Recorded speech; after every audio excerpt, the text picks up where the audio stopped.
You're watching the Sports and Political channel of LB. If you're not a subscriber to this channel, make sure you hit the subscribe button, hit the like button, and share these videos on your social media platforms.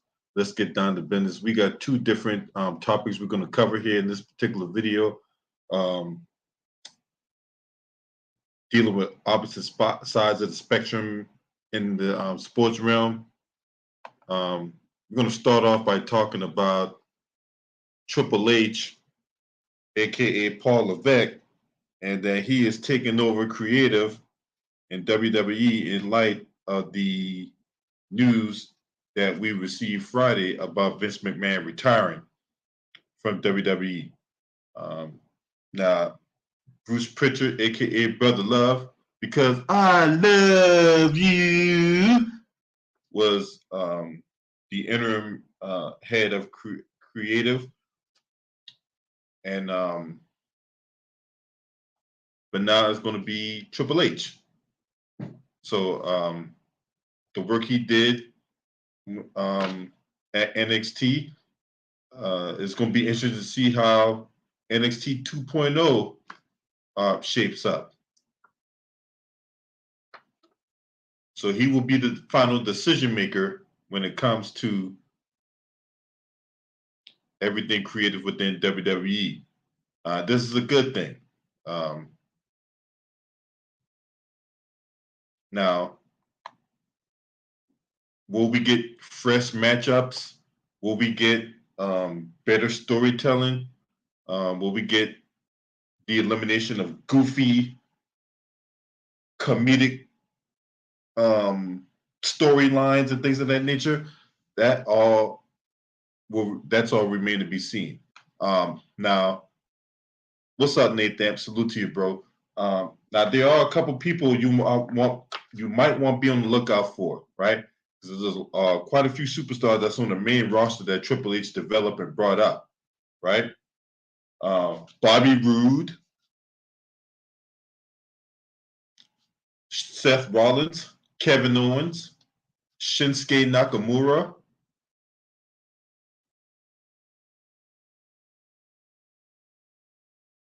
If I had mentioned him already, Drew McIntyre.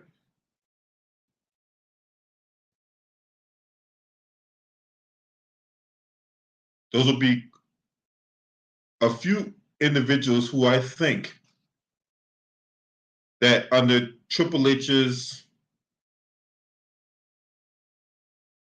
leadership will ascend to the ranks of new superstars. Damian Priest, Finn Balor.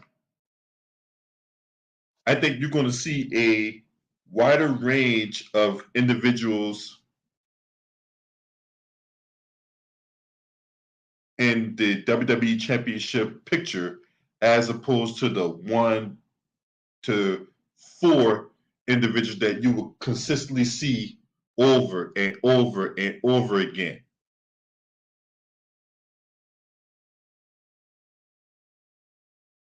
So with the three-headed monster, right, between Stephanie McMahon, Nick Khan, and Triple H. Stephanie is there to preserve the McMahon name, to provide stability, right? That's why she is the overall CEO and in charge of WWE from her father. So she's there for the stability.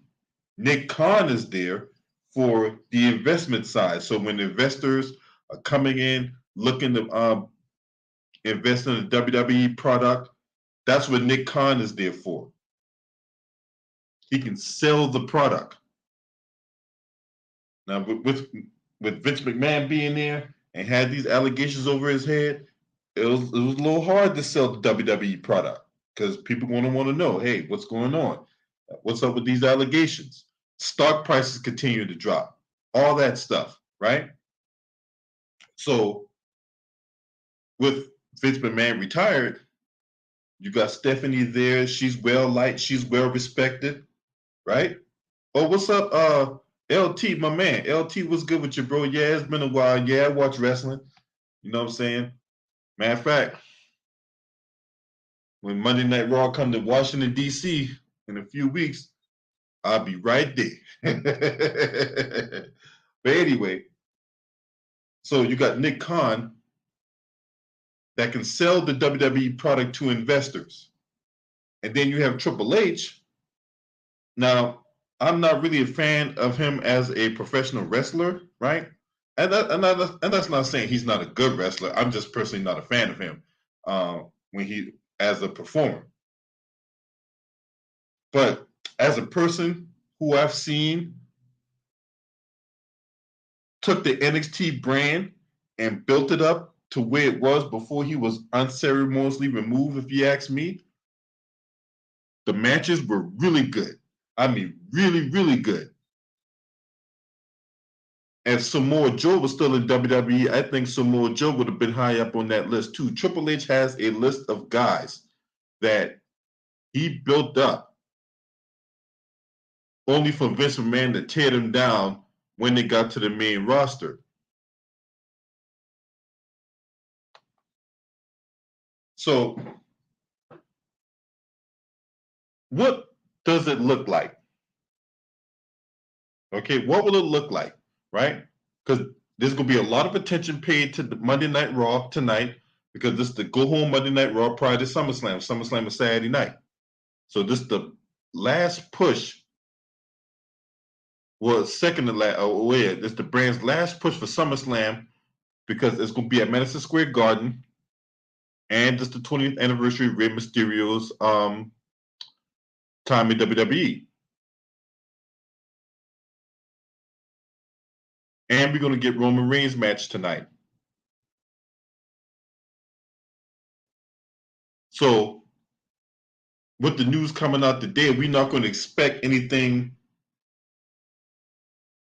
major tonight because this change is going to happen over time, right? So, what was already in place, you're not going to really. You might see some little changes here and there, but as far as like them ripping up everything and starting from scratch, you're not going to see that. At least not right now, right? Now, one change that we do know is that longtime producer and Vince McMahon, Lieutenant Kevin Dunn, he could be up out of there, right? He's probably going to leave. He's not a fan of Triple H. Triple H not a fan of him, and so he's probably going to ride off into the sunset.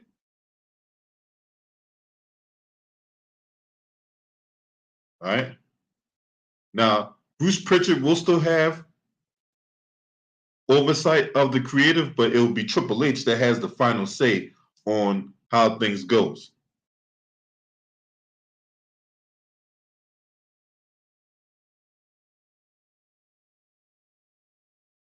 So just know that the process will take time, but we will eventually see Triple H put his hand on the direction of a few of these superstars. Especially, I'm excited for guys like Finn Balor and Shinsuke Nakamura, who I felt has been heavily underutilized and undervalued and all that. Same thing with Finn Balor. Will we see the demon Finn Balor again? Does this bring back Bray Wyatt?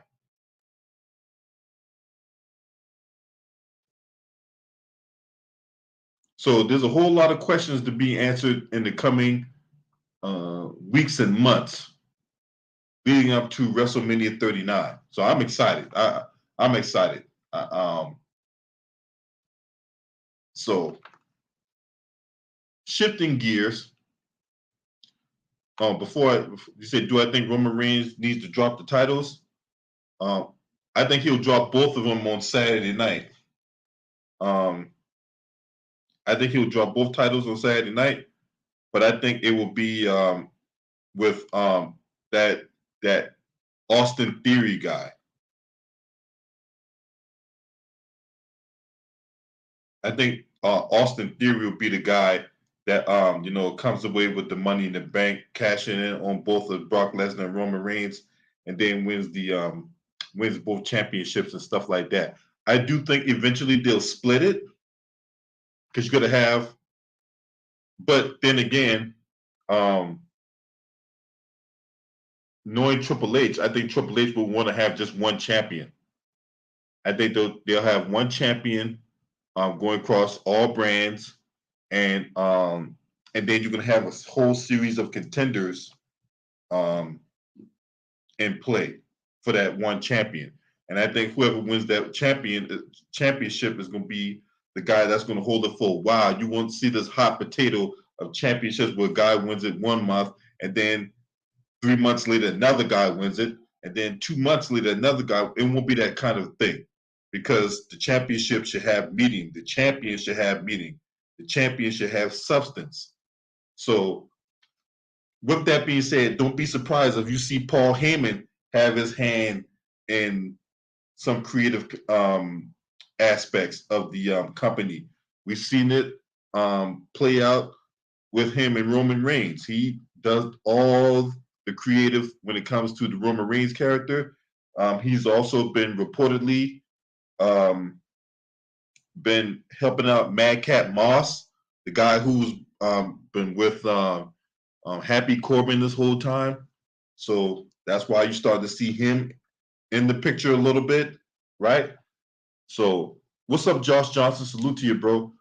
Do I think the brand split will end soon? No, because Fox has dumped lots of money into the product and all that. So when it comes to the Fox and USA executive stuff like that, they have a big hand into a lot of stuff that goes on. So do I think the brand split will ensue? Probably not. At least not right now. So yeah, man, that's where I'm at on that. This is exciting, man, because I think the quality of the shows has really took a nosedive within the last couple of years with the pandemic, coming out the pandemic and all that. So we'll see. But this is exciting. Somebody fresh, somebody new, somebody not named John Laurinaitis or Bruce Pritchard or Kevin Dunn or whoever Vince McMahon just like to recycle. So it's going to be a benefit. I think the quality of WWE program is going to get a lot better under Triple H, and so we'll see what happens after that. All right, what's up, K Emmanuel? Salute to you, bro. Appreciate you for being up here. Let's shift gears now. We're going to talk about this dynamic with Kobe Bryant, right? And this is a video I did last week when Kendrick Perkins, that two-legged Rottweiler, came out and said that Stephen Curry was the fourth best player of all time and all that, right? So why the media disrespect? Why the media wants to sit up here and talk all this trash about Kobe Bryant? They sit up here and they disrespect the man every which way possible, and then want to lock every player who has a good game, who has a good series, who has a good week, who has a good month into the Kobe Bryant lexicon, right? Case in point, I'm about to share my screen with everybody. We're about to really get it, right? About to really get into it. Hope everyone having a good Monday, right? Man, it's pouring down rain where I'm at right now in Virginia. Huh.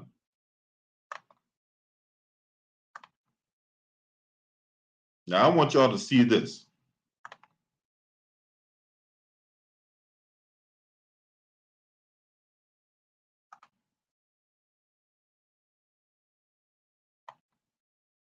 Who could ever forget this? I mean, the most infamous, the most egregious,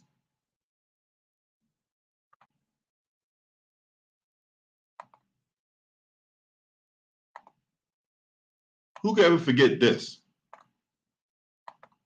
Who could ever forget that? Now, if that ain't disrespect, I don't know what is.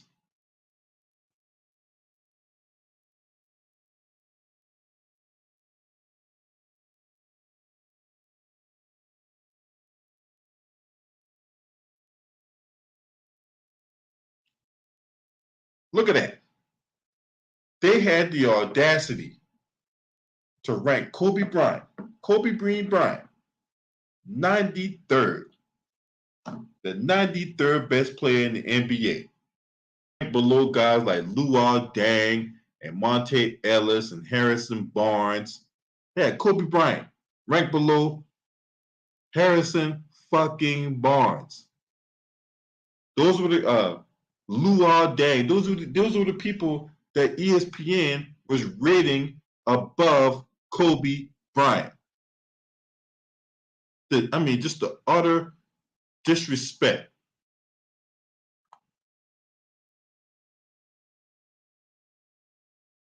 The year before that. Let's go to the year before that, right? He only played in 6 games in 2014. Take that back. In 2013, because of injury. That's when he tore his Achilles, right? ESPN, before the infamous 93rd ranking, had him ranked 40th. Okay, Kobe Bryant ranked 40th, right? And this is what Kobe Bryant said. I'm going to see what Kobe Bryant did. ESPN had that damn ranking.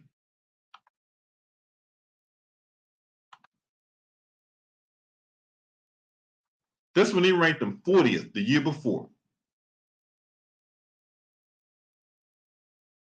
And Kobe Bryant said, I've known for a long time that they're a bunch of idiots. And he's right.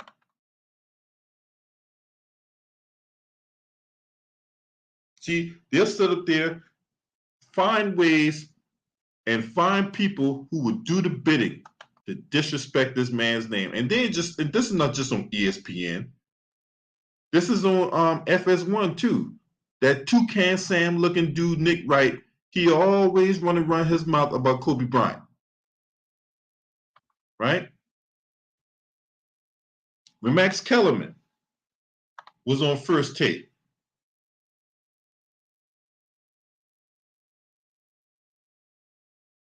Max Kellerman was on First Take. Now I'm gonna show y'all what he said. All right, we're about to go to another page. I'm gonna show you what he said.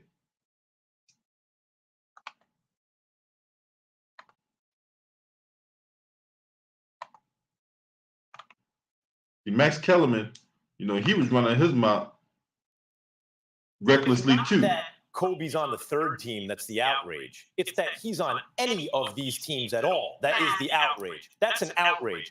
Kobe Bryant, look, there is a lot of emotional reaction to Kobe because the advanced analytics will tell you he's not a top 10 all-time player, right? And he suffers because he played in an era that was less efficient than this one. So even though See, now, you heard what Max Kellerman said, right? You heard what this dimwit said. See, this is the one thing I know about these media. They always put these dunderheads, dodo birds, and dimwits on TV to disrespect this man, and then they want to hide behind analytics.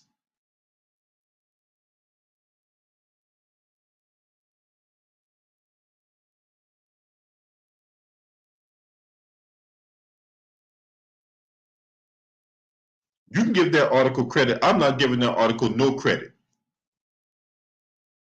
I'm not giving that article no credit. Now let's listen on more of this diarrhea of the mouth.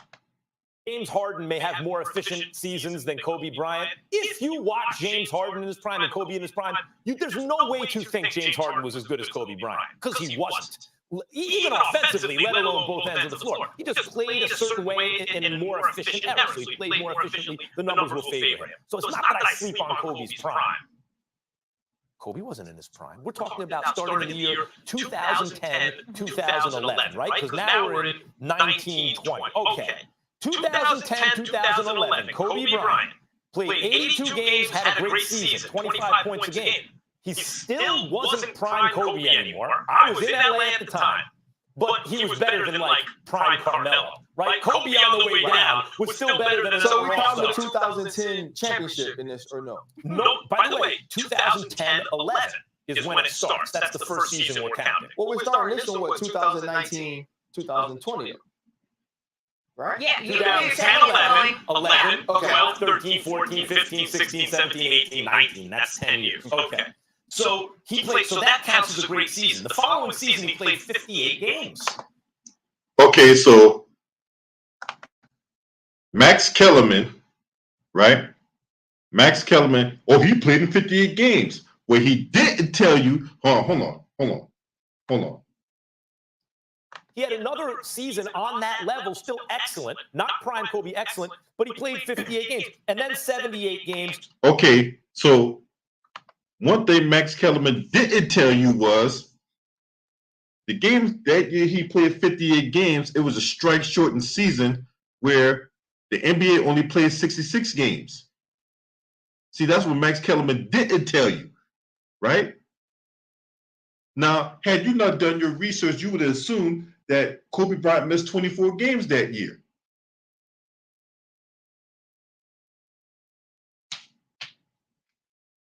They're sitting up here lying by omission. Oh man, he only played 58 games that year. Yeah, because they only played 66 due to the strike. That's what he didn't tell you. And that kind of lack of journalistic integrity is why we have guys coming on here feeling the need to disrespect Kobe Bryant. Nobody checked this bastard on it.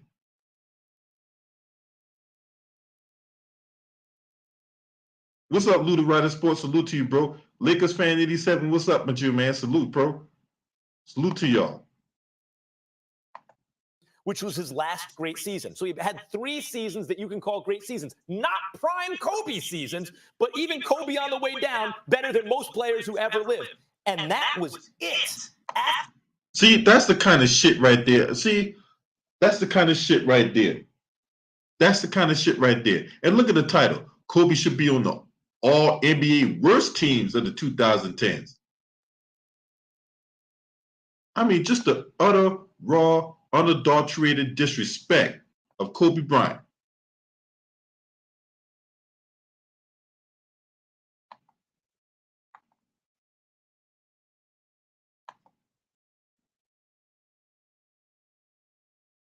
Now, Kobe Bryant tragically passed away.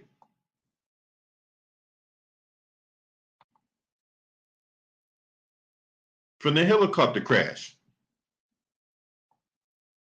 What ESPN did?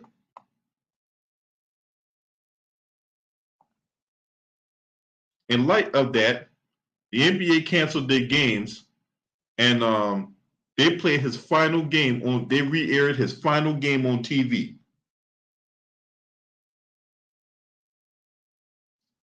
After the infamous crash that killed Kobe Bryant, they played his final game on TV, right? What else they did? ESPN aired the International Basketball Hall of Fame ceremony last year. No, that was one of the greatest, one of the best ceremonies. I take that back. They had one of the best draft classes in there. They had Kevin Garnett, Tim Duncan. He was drafted the next year in '97, but that was one of the best Hall of Fame classes, in my opinion, that we witnessed.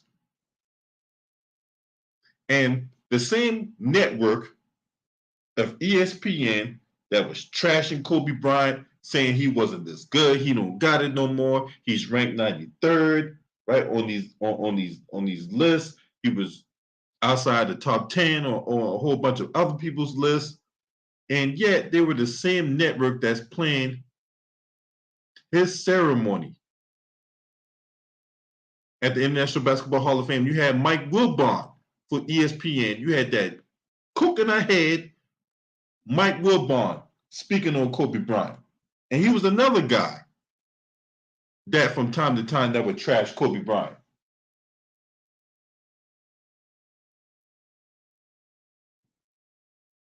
And this is where I come in at and say that This is how they like to take all sides of the equation when it comes to Kobe Bryant, right? Another element in that is that whenever a player has a good game, has a good series, right?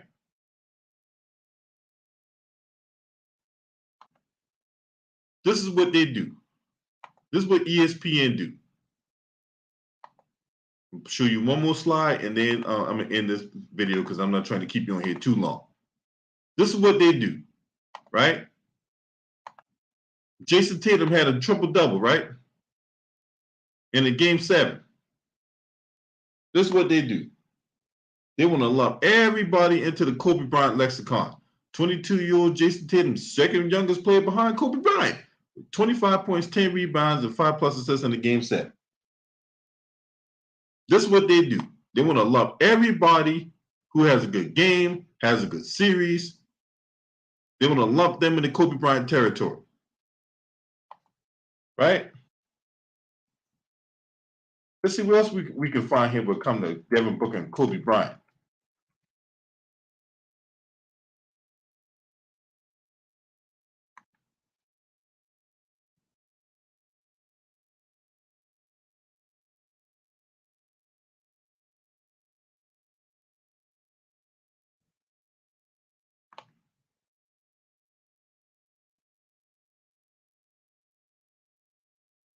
Look at that.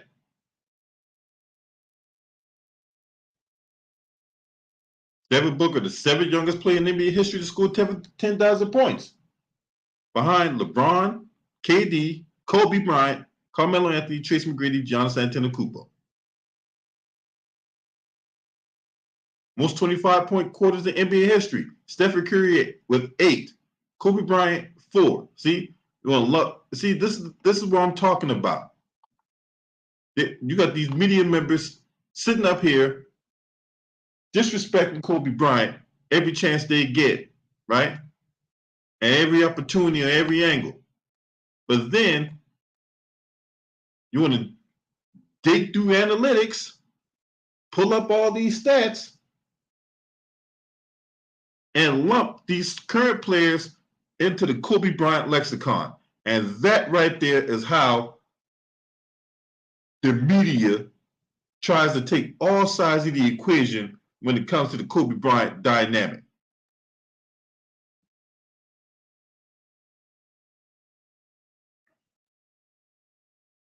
Just disgusting. Absolutely disgusting. The problem is the buffoonery is going to continue.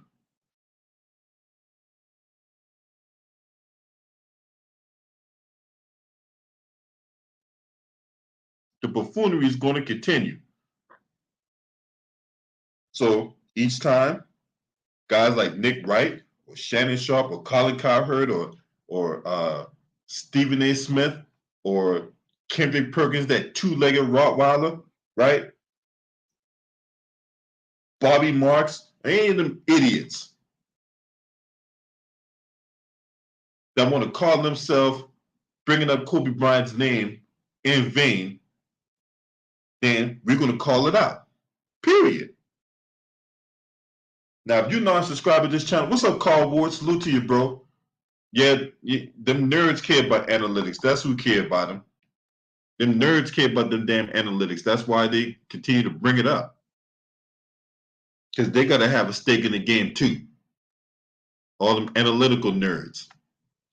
But anyway, if you're not subscribed to this channel, make sure you hit the subscribe button, hit the like button, share these videos on your social media platforms. Shouts out to the LDBC, Lions Den basketball community. This your man. Scream at me. Oh!